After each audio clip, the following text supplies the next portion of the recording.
What's the meaning of callus?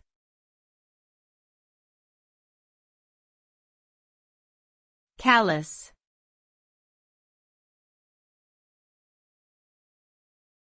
Callus.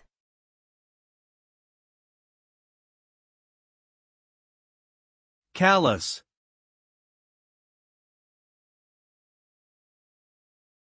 Callus.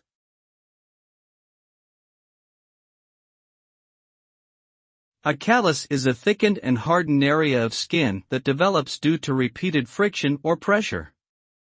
It is the body's natural response to protect the underlying tissue from further damage. Calluses can form on various parts of the body, including the hands, feet, and knees.